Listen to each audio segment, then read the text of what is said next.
संकुल संघ के पदाधिकारियों की मनमानी, समूह की महिलाओं का छलका दर्द, बीएमएम सहित पोखरा संकुल संघ के पदाधिकारियों पर लगाए आरोप। सरकार द्वारा सीआईएफ के तहत समूह की महिलाओं के लिए भेजी गई धनराशि पर संकुल संघ के अधिकारी कर रहे मौज। भेजी गई धनराशि वर्षों तक पोखरा संकुल संघ के खाते में पदाधिकारियों द्वारा रोक कर रखा गया तथा महिलाओं को किया गया लाभ से वंचित। तो वहीं ग्राम संगठन की अध्यक्ष गंगा देवी राठौर ने बताया कि बिना कार्यकारिणी की बैठक के ही संकुल संघ के पदाधिकारियों द्वारा निकाल लिया गया पैसा। संकुल संघ के पदाधिकारियों की भ्रष्ट कार्यशैली का सरकार भुगत रही खामियाजा। स्वयं सहायता समूह चलाने वाली महिलाओं का सरकार से उठता भरोसा बना 2024 लोकसभा चुनाव हारने का कारण।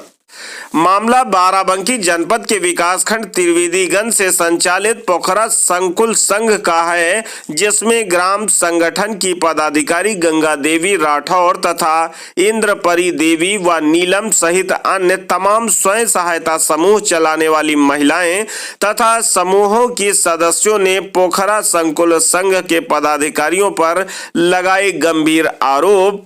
सीआईएफ के तहत भेजी गई धनराशि को वर्षों तक पोखरा संकुल संघ के पदाधिकारियों द्वारा रोक कर रखा गया तथा महिलाओं को लाभ से किया गया वंचित। देखिए बाराबंकी से ओम नारायण अवस्थी की रिपोर्ट।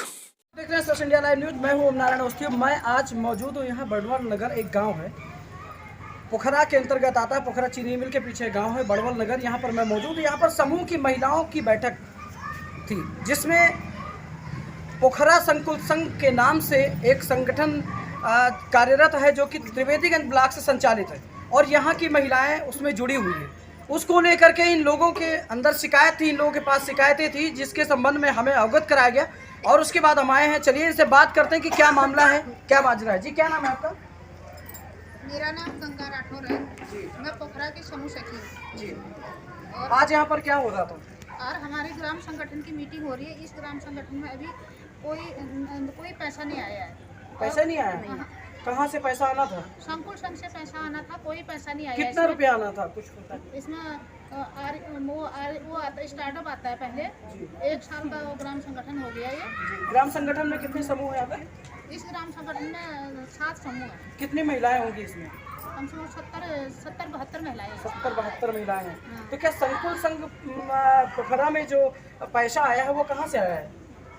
तो वो जिले से आया है। जिले से पैसा आया, किस लिए आया है?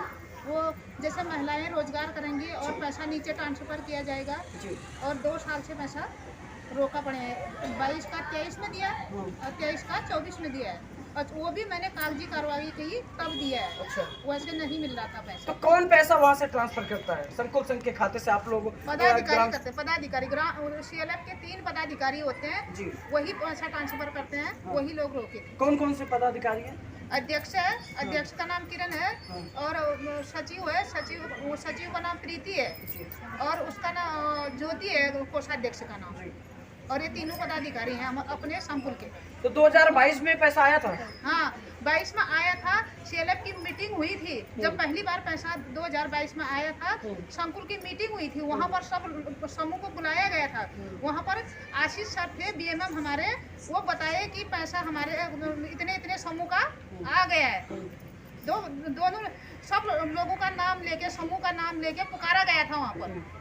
उस दिन से हमारे समूह पैसा इंतजार करता रहा। 1 साल तक इंतजार किया उन्होंने कि हमारा पैसा ट्रांसफर होगा नीचे करके। नहीं हुआ पैसा ट्रांसफर। उसके बाद धीरे धीरे वो समूह बिखरने लगे इधर उधर।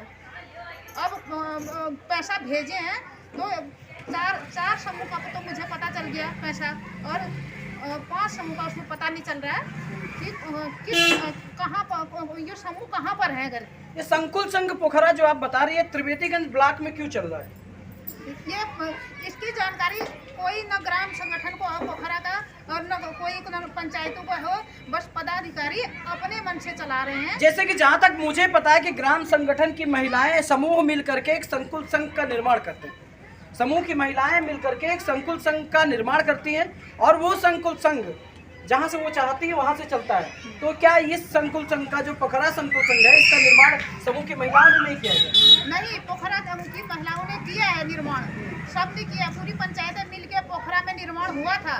मीटिंग भी हुई, 6 महीने मीटिंग हुई वहाँ पर। मीटिंग होने के बाद पदाधिकारियों ने अपना पूरा एस्टिमेट बना के तीनों ने बीएमएम ने मिल के, और मीटिंग पता नहीं है कहाँ होती है, हमको पता नहीं है। अच्छा। और पूरा लिखा जाता है उसमें, प्रस्ताव लिख के कब लिखा जाता है। संकुल संघ की मीटिंग भी तो होती है, मीटिंग हुई आपके एक बार गए, एक को बार भी वहाँ पे? नहीं, एक को बार हम जानते नहीं है, कोई सूचना नहीं है। अभी क्या नाम है आपका? जी सत्यभामा। सत्यभामा जी। ये जो बता रही है कि पोखरा संकुल संघ में पैसा आया सन 2022 में, सरकार द्वारा जो पैसा भेजा गया वो 2022 में आया, एक साल रोक के 23 में दिया गया, फिर 23 में आया तो 24 में दिया गया। कितनी सच्चाई इस बात में? जी सर, हमें इसकी पूरी जानकारी नहीं है, लेकिन ये जो कह रहे हैं ये सही होगा, क्योंकि ये समूह सखी हैं और हम तो अभी जुड़े हैं, 1 साल हुआ है। अच्छा, 1 साल हुआ जी। ग्राम संगठन आप देख सकते हैं कि CIF के माध्यम से सरकार द्वारा ग्रामीण अंचल की महिलाओं को जो स्वयं सहायता समूह चलाती है उनको रोजगार से जोड़ने के लिए, उनको सुदृढ़ और समृद्ध बनाने के लिए और आत्मनिर्भर बनाने के लिए सरकार द्वारा CIF के माध्यम से पैसा विभिन्न जिलों को भेजा जाता है। और उन जिलों से ग्राम स्तर पर चल रहे जो संकुल संगठन है, जो संकुल संघ के खाते हैं, उनमें पैसा आता है। और संकुल संगठन का, संकुल संघ का कार्य ये होता है कि अपने संकुल संघ में वर्तमान में जितने समूह में चल रहे हैं और उस समूहों में जितनी महिलाएं हैं, वो संकुल संघ में जब खाते में पैसा आता है तो उस खाते से पैसा निकाल करके महिलाओं में बांटा जाता है, महिलाओं में दिया जाता है ऋण के तहत, जिसमें कि कोई ब्याज नहीं होता, जिसमें कि कोई ब्याज नहीं होता। और सरकार द्वारा महिलाओं को आगे बढ़ाने के लिए, समृद्ध और सुदृढ़ बनाने के लिए ये योजनाएं चलाई जाती है। जैसा कि इनका कहना है कि संकुल संगठन पोखरा, वहां पर 2022 में CIF के तहत धनराशि आई, उसको भी, जैसे इनका कहना है कि ग्राम संगठन के अध्यक्ष हैं गंगा देवी राठौर, इनका कहना है कि 2022 में जो पैसा आया वो 2023 में ट्रांसफर किया गया संकुल संघ के खाते में, और उसके बाद 2023 में जो पैसा आया वो 2024 में ट्रांसफर किया गया। और उस पर भी क्या ये जो पैसा है एक साल रोक करके जो आया, इसके विषय में आपने कोई कार्रवाई की थी तब संकुल संगठन से आप लोगों को मिला कि क्या था? हमने कार्रवाई की थी, हमने GRS भी डाला, उसका भी उल्टा सीधा मुझे जवाब मिला। अच्छा। और IGRS आपने डाला था, किसके लिए डाला था? मैंने यही संकुल के पेंशन के लिए, क्योंकि वीडियो साहब से बात नहीं किस संबंध में किया था, मैंने वीडियो एप्लीकेशन उनको भी लिखी थी, और वीडियो साहब ने भी BMM के लिए एप्लीकेशन लिखी, पदाधिकारी के लिए। BMM कौन है? BMM ज्योति श्रीवास्तव जी। और वीडियो नाम नहीं आते, नाम याद नहीं है वीडियो मैडम का। और हाँ, वीडियो को भी मैंने शिकायत की थी, और प्रियंका है वीडियो मैडम का। तो वहाँ से आपको कोई संतुष्ट जवाब नहीं मिला? अभी पैसा आप लोगों के को मिला कि नहीं संकुल संघ से? ग्राम संगठन में आया है 4 समूह का, मुझे पता चल गया है कि पैसा ग्राम संगठन में कितना पैसा आया? 9 समूह का पैसा भेजा गया 2 साल बाद। 2 साल बाद 9 समूह का पैसा भेजा गया। ये क्या लगता है आपको, ये 2 साल जो पैसा रोका गया, क्या नाम है आपका दादी? ये जो 2 साल पैसा रोका गया है आपका, बताओ, 2 साल का जो पैसा है रोका गया कि नहीं रोका गया, क्या नाम है? आप लोगों को पता है आपका अच्छा, आपको विशेष नहीं मालूम है, जो जानते हैं यही जानते हैं जी। क्या नाम है आपका? माधुरी जी, ये बताएं जो 2 साल पैसा संकुल संघ के खाते में रोका गया, ये सही है? जी सर, सही है। सही है। आप कौन से समूह से हैं, कहाँ से? जय दुर्गा महिला समूह से हैं। जी। हमारा नाम माधुरी, हम बैंक से। पता है आपका अच्छा, आपको विशेष नहीं मालूम है, जो जानते हैं यही जानते हैं जी। क्या नाम है आपका? माधुरी जी, ये बताएं जो 2 साल पैसा संकुल संघ के खाते में रोका गया, ये सही है? जी सर, सही है। सही है। आप कौन से समूह से हैं, कहाँ से? जय दुर्गा महिला समूह से हैं। जी। हमारा नाम माधुरी, हम बैंक से कहाँ है जी। और अभी 8 महीने से हमने ज्वाइन किया है। अच्छा। हाँ, और जो है मतलब कुछ और शिकायत, कभी यहाँ ब्लॉक में शिकायत ये है, जैसे हमारा संकुल नाम पोखरा का दिया गया है, तो मीटिंग हमारे पोखरा में होनी चाहिए। यहाँ पर मीटिंग नहीं हुई? नहीं, 5-6 बार हुई, उसके बाद नहीं हुई। 5-6 बार जब हुई तो पोखरा पंचायत में पदाधिकारी आए थे? हाँ। तो आप मीटिंग नहीं बुलाते हैं? अब नहीं आई, नहीं, मीटिंग पड़ती है, सब कुछ पड़ता है, लेकिन समय पड़ता है, लेकिन ये नहीं पड़ता है कहाँ पे होती है, पता नहीं चलता आप लोगों को? बस इसके बाद और ना पता नहीं चलता कि मीटिंग कहाँ हाँ, है, कहाँ? इन्फॉर्मेशन आपको दी जाती है। नहीं समय पड़ता है, सब कुछ होता है। और मानदेय जो है समूह सखी का 3 महीने में मतलब शासन आदेश के हिसाब से बनाया जाता आगे है। बनाया जाता है और तो शासन आदेश के हिसाब से 3 महीने में मानदेय मिलता है। लेकिन आज 18 महीने हो गया, 18 महीने बाद हम लोगों का मानदेय बनाया गया है। मानदेय वो भी अभी मिला नहीं है। अब 20 महीने हो गए हमको मानदेय कुछ नहीं मिला है। अब हमको जानकारी हो गई, इसके विषय में हम आगे को फिर कार्रवाई करेंगे। संकुल संघ के कार्यशैली से, व्यवहार से परेशान यहाँ स्वयं सहायता समूह चलाने वाली महिलाएं, जिन्होंने आज बैठक की और ग्राम संगठन की अध्यक्ष गंगा देवी राठौर की अध्यक्षता में यहाँ पर बैठक हुई और इन लोगों ने माननीय मुख्यमंत्री महोदय को प्रार्थना पत्र भी लिखा है। और इसमें लिखा कि राष्ट्रीय ग्रामीण आजीविका मिशन ग्राम्य विकास विभाग उत्तर प्रदेश द्वारा त्रिवेदीगंज ब्लॉक के पोखरा संकुल स्तरीय संघ के खाता में CIF की धनराशि जो स्वयं सहायता समूहों ग्राम संगठनों से 49 समूहों के लिए प्रदत्त धनराशि में संकुल संघ के पदाधिकारियों द्वारा उक्त योजना की धनराशि को वर्षों तक संकुल संघ के खाते में रोक कर रखा गया।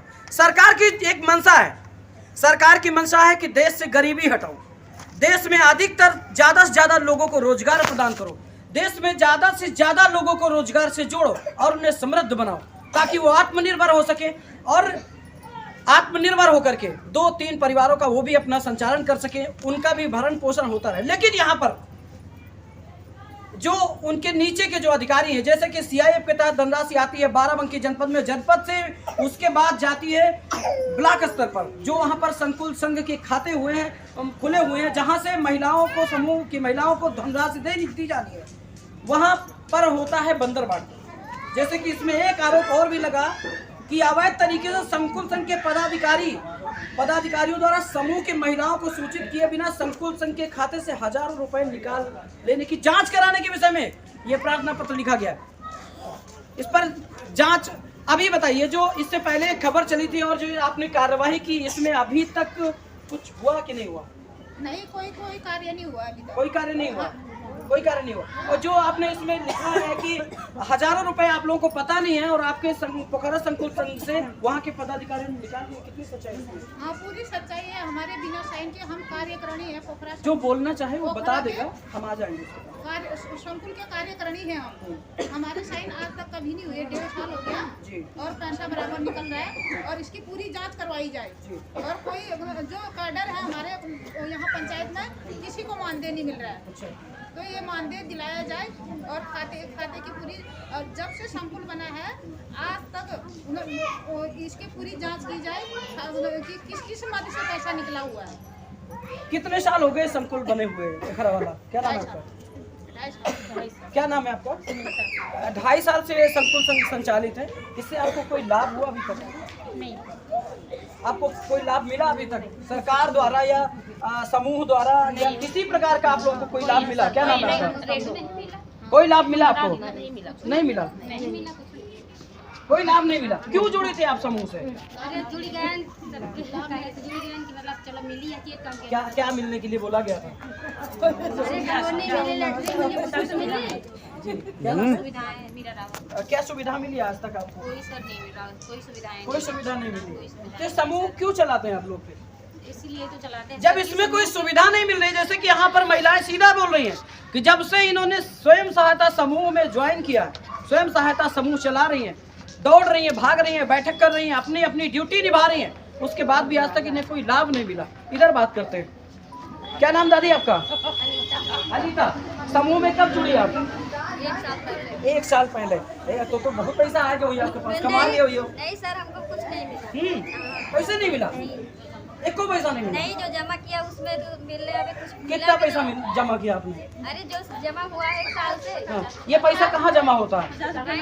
बैंक में। कौन ही बैंक में? ग्रामीण बैंक में। तो ग्रामीण बैंक से आज तक आपको कोई लाभ दिया गया? और ये जो संकुल संघ का जो मामला चल रहा है कि पोखरा में संकुल संघ बना है, समूह के संगठनों के माध्यम से यहाँ पर संकुल संघ बना है और वो त्रिवेदीगंज ब्लॉक से है, तो वहाँ से कुछ पैसा नहीं मिला आपको? क्या फायदा मिला समूह से आपको? दादी, हमको लग रहा तुम हंस रही हो, तुमको कुछ ना कुछ जरूर मिला। मिला तब तो हंसी क्या हुआ? क्या मिला? वही तो पूछ रहे हैं। हमका कुछ नहीं मिला। कुछ नहीं मिला? अरे हंस तो रही हो, मतलब कि जैसे हाँ करिए हंसी न कार रोई। हाँ। अच्छा ये बताओ, एक मिनट थोड़ा दूर जाइए, ये बताइए उत्तर प्रदेश में सशक्त सरकार योगी आदित्यनाथ की भाजपा सरकार उत्तर प्रदेश में पिछले दिनों संसद में महिला आरक्षण बिल पास हुआ। महिला आरक्षण बिल पास हुआ, कुछ लोगों ने विरोध किया, लेकिन सरकार जो मौजूदा है उन्होंने महिला आरक्षण बिल पर सहमति जताई और उनके कार्यशैली, उनकी जो वहाँ पर कृत्य थे, जो कार्यशैली थी कि संसद भवन में सभी सांसदों ने मिल करके एक पक्ष बहुमत प्रदान करते हुए महिला आरक्षण बिल पास कराया। सरकार बीजेपी की है, महिलाओं के प्रति सशक्त सरकार है, जीरो टॉलरेंस नीति पर काम करती है कि नो भ्रष्टाचार, नो माफिया राज, नो गुंडा राज। और उसके बाद भी अगर इस तरीके का कार्य हो रहा है, क्या सरकार पर आप लोगों का भरोसा है? बताएं। तो सरकार तो नहीं CIF के माध्यम से, नहीं तो सरकार की गलती है क्या इसमें? सरकार ने तो CIF के माध्यम से बाराबंकी जिले को पैसा भेज दिया और उसके बाद CIF के खाते से पैसा कट करके आपके पोखरा संकुल संघ में आ गया। अब यहाँ के जो पदाधिकारी हैं वो भ्रष्टाचार कर रहे हैं। बैठक करानी चाहिए ना। तो सरकार से नाराजगी किस बात की? सरकार से नाराजगी जब हमें सरकार से ही पता चल रहा है कि ये योजना दी है तो वही नहीं मिल रहा है। समूह में क्या नाम है? राम कुमारी जी, समूह में कब शामिल हुई? साल डेढ़ साल होगी तो बहुत कुछ मिला हुई? कुछ नहीं मिला है। कहाँ मिला था? अलग में शौचालय है, यहाँ कुछ नहीं मिला। हाँ। न को रुपया न पैसा कुछ नहीं आया। तो काहे जुड़ गए? अरे जुड़ गया सबके सुने कि हाँ हम हो गए, यहाँ मिले तो कहाँ हुआ? तुमका नहीं मिला? कहाँ मिला? कुछ नहीं। अच्छा मतलब इसमें कॉलोनी मिलती नहीं है? हाँ। और कॉलोनी तक तो मिली नहीं है। कॉलोनी भी नहीं मिली? कुछ नहीं मिला। उधर उधर देख करके बात करिए। कॉलोनी भी नहीं मिली? नहीं। आपको कुछ मिला? नहीं, कुछ नहीं। क्या क्या मिलता है इसमें, सही बताएं। इसमें कॉलोनी मिलती है और बाकी शौचालय मिलता है और बाकी जो सुविधाएं होती हैं वो आप सबके लिए। महिलाओं को रोजगार भी दिए जाते हैं? रोजगार दिया जाता क्या है। क्या रोजगार इसमें दिए जाते हैं? रोजगार इसमें जैसे कि ऊपर से उधर से देखिए, ऊपर से जैसे भी कोई नौकरी निकलती किसी के लिए वो भी आता है इसमें, वो भी किसी को नहीं मिला। यहाँ पे किसी को नहीं मिला। कितनी महिलाएं हैं सब समूह में? क्या सभी यहाँ पर हैं कि कुछ छूट गई? अभी और भी है कुछ। अच्छा अभी और कितने महिलाएं हैं प्रेजेंट टाइम में जो आप बैठक कर रही हैं यहाँ पे? कितनी महिलाएं? कम से कम 30-35 महिलाएं यहाँ पर। 30-35 महिलाओं का ये समूह संगठन यहाँ पर आज बैठ करके ग्राम स्तर पर किया जा रहा था। समूह सखी यहाँ पर जो मौजूद है, हम इनसे भी बात की है और इन्होंने भी अपनी बात आप लोगों के सामने रखी। यहाँ पर समूहों के लिए जो फायदे आते हैं, जो जिन योजनाओं का और जिन चीज़ों का लाभ यहाँ पर दिया जाना चाहिए, ऐसा कोई भी एक व्यक्ति नहीं है जो समूह में जुड़ने के बाद से लाभान्वित हुआ हो। सरकार की चाहे कोई योजना हो, चाहे ब्लॉक स्तर की कोई योजना हो, चाहे ग्राम स्तर की कोई योजना हो, किसी को कोई लाभ नहीं मिला। आप डिटेल में बताएंगे कि इसमें क्या क्या चीजें आती हैं, समूह में जुड़ने के बाद से वास्तव में क्या क्या फायदे मिलने चाहिए? इसमें सबसे पहले तो महिलाएं बाहर आके बोलना सीखते हैं, उसके बाद फिर रोजगार में जोड़ा जाता है महिलाओं को। और इसमें कैडर के रूप में कई नौकरियां आती हैं, जैसे बताएं ना। नौकरियां होगी, बैंक सखी होगी, समूह सखी होगी, स्वास्थ्य सखी होगी और कंडक्टर की नौकरी होगी और इधर सामुदायिक शौचालय की नौकरी होगी और ऐसे मतलब नरेगा मेट होगी और कम से कम 15-20 नौकरियां इसमें अभी मेरे सामने हैं। तो क्या किसी को मिला? आपके ग्राम संगठन के आप तो अध्यक्ष हैं, बहुत सारी महिलाएं होंगी। हाँ मिलने के बाद मानदेय नहीं मिलता है उनको, तो महिलाएं छोड़ के बैठ जाते हैं घर में। हाँ। मानदेय किसी को अपनी ब्लॉक में 20 महीने और 2 साल और जैसे FL को आज 1 साल का मानदेय दिया तो 10-10 हज़ार रुपया अपना ले लिया, फिर उसके बाद 2 साल से मानदेय उसका नहीं बनाया। समूह सखी का मानदेय 20 महीने हो गए बनाया नहीं है। और आगे को जैसे हम ये चाहते हैं जैसे संकुल में पैसा आया हुआ है तो उसको वो महिलाओं को रोजगार के लिए नीचे ट्रांसफर क्यों नहीं किया जाता है? ऐसे पदाधिकारी को भ्रष्टाचार। अच्छा ये बताइए, आप तो ग्राम संगठन के अध्यक्ष हैं, किसी को आज तक आप रोजगार एक भी दिला पाए? जब मानदेय ऊपर से पैसा नीचे ट्रांसफर होता ही नहीं तो हम कहाँ से दिला दें? पैसा तो जब पैसा नहीं आता है तो हो सकता है, जाहिर सी बात, महिलाओं में आपस में लड़ाई भी आपसे करती होंगी। इतना परेशान करते हैं वो, मैं ही जानती हूँ। तभी महिलाएं आपसे लड़ाई करती है कभी? हाँ करती है, वो कहते हैं आप नहीं दिला रहे हो, बोलते हैं आप कागजी मतलब सारा ब्लेम आप पे लगता है। हाँ, कागजी कार्रवाई क्यों नहीं कर रहे हो आप? यही कारण मैंने आज इतना बड़ा कदम उठाया कि एप्लीकेशन DM तक पहुँचा दिए हैं और ये न्यूज वाले जो हैं भैया उनको भी मैंने बुलाया है। सारा काम मैंने ये महिलाओं के कहने पर किया है। मैंने ऐसे अकेले अपने लिए मैंने कुछ नहीं किया, मैं अपने लिए नहीं करना चाहती हूँ, मैं महिलाओं के लिए करना चाहती हूँ सब कुछ। और जो संकुल के पदाधिकारी हैं जो ये भ्रष्टाचार करके पहले नंबर 1 में तो अपने जो पोखरा संकुल का खाता है वो पोखरा ग्रामीण बैंक में आना चाहिए, जांच होनी चाहिए इसकी। इसके जो अच्छा, पदाधिकारी पोखरा में भी ग्रामीण बैंक है, हाँ। यहाँ से भी संकुल संघ का खाता चल सकता है। यहाँ से भी संकुल संघ का खाता चल सकता है। 3 पदाधिकारी हैं जो इनकी पूरी जांच बैठा के और इनको हटाया जाए। और क्योंकि ये भ्रष्टाचार कर रहे हैं, ये 3 साल से जब से संकुल खुला हुआ है तो एक को बार कोई महिला को रोजगार नहीं दिए, कोई कहीं पर कोई काम नहीं करवाए हैं और किसी को कुछ पता ही नहीं चलता कि संकुल की मीटिंग कहाँ पर है। तो इसे यही एक चीज हम लोगों का मेन मुद्दा है हमारा, संकुल संघ के पदाधिकारियों को हटाया जाए। भ्रष्ट कार्यशैली और ये भ्रष्टाचार से तंग आकर के यहाँ पर ग्राम संगठन की अध्यक्ष अपनी अध्यक्षता में यहाँ पर अपने संगठन की, अपने समूह के सभी महिलाओं को बुला करके और इनके ही सभी लोगों के बीच में हम यहाँ पर मौजूद होकर के इनकी तरफ से भी ये आवाज उठा रहे हैं कि शासन और प्रशासन इस पर अत्यधिक जल्द से जल्द संज्ञान ले, ताकि इन महिलाओं का भरोसा जो सरकार के ऊपर से उठता जा रहा है, जिसके जिम्मेदार ये जो छोटे छोटे ऑफिसर हैं, ये छोटे पैमाने पर भी और बड़े पैमाने पर भी जाकर के वहाँ भ्रष्टाचार करते हैं। जिस तरीके से पोखरा संकुल संघ के खातों में जिस तरीके से भ्रष्टाचार हुआ, उस तरीके में महिलाओं की डिमांड है जो यहाँ पर मौजूद है, स्वयं सहायता समूह चलाती है, संगठन चलाती है और सरकार सशक्त बनाने के लिए, सरकार को मजबूत बनाने के लिए भी काम करती है। और उसके बाद भी इन महिलाओं की अनदेखी संकुल संघ के कुछ चुनिंदा पदाधिकारियों द्वारा की जाती है, उनको हटाने की मांग यहाँ पर की जा रही है। क्या चाहते हैं आप योगी आदित्यनाथ सरकार से? इनको हटाना चाहिए, सभी लोग बोले एक बार में, हटाना चाहिए, हटाना चाहिए सर, ताकि हम लोगों को आगे की सुविधाएं तो मिल सके। कोई नया अभी तक किसी प्रकार की कोई सुविधा नहीं मिली है, किसी को 1 साल हो गया तो किसी को 1.5 साल हो गया और ये बहुत दिनों से कार्यरत है। अभी तक सभी प्रकार के लाभ से यहाँ की महिलाओं को वंचित किया गया है। सरकार की जो मंशा गरीबी हटाओ, सुदृढ़ और समृद्ध सशक्त महिला राज्य स्थापित करने के विषय में जो सरकार सोच रही है, उस पर भी पानी फेरने का काम किया गया। आगे की जानकारी के लिए देखते रहिए ट्रस्ट इंडिया। नमस्कार। जैसे कि उत्तर प्रदेश में योगी आदित्यनाथ जी की सख्त सरकार है, 0 टॉलरेंस नीति पर काम करती है। ऐसे में आप लोगों की क्या मांग है, उनसे क्या मांग रही है, मतलब क्या चाहती हैं आपकी, क्या होना चाहिए इस पर? हमारे संकुल संस्था जो खाता त्रिवेदी में ब्लॉक में है, वो हमारी आर्यावर्त ग्रामीण बैंक पोखरा में होना चाहिए, क्योंकि ये हमारे ग्राम संगठन का है और हमारी मीटिंग भी यहीं संकुल संघ की होनी चाहिए। और क्या होना चाहिए? और पदाधिकारियों को यहाँ से हटाया जाए, पद से बर्खास्त किया जाना चाहिए। क्या कहना आपका? बर्खास्त किया जाना चाहिए। क्या राय है आपकी? बर्खास्त किया जाना चाहिए अधिकारियों को, क्यों? काहे लिए बर्खास्त कर रहे हैं? पैसा नहीं देता हूँ, जो पैसा नहीं भेजा गया, जो खाते से पैसे निकाल लिए गए, जैसा कि इनका आरोप है, उसके संबंध में ये लोग चाह रही है, इनकी मांग है कि पोखरा संकुल संघ का खाता पोखरा ग्रामीण बैंक में आना चाहिए और उसके बाद जिन अधिकारियों ने मिलकर के संकुल संघ पोखरा में इन महिलाओं को लाभ से वंचित किया है, इन महिलाओं को रोजगार से वंचित किया है, इन महिलाओं को सुदृढ़ और समृद्ध बनाने के लिए सरकार द्वारा चलाई गई गरीबी मुक्त अभियान की योजना से वंचित किया, राष्ट्रीय ग्रामीण योजना के अंतर्गत जो महिलाओं को लाभ दिया जाता है उससे वंचित किया, उन पर कार्रवाई की मांग कर रही है। उनको हटाने की मांग लगातार जारी है। इसको उसी में जोड़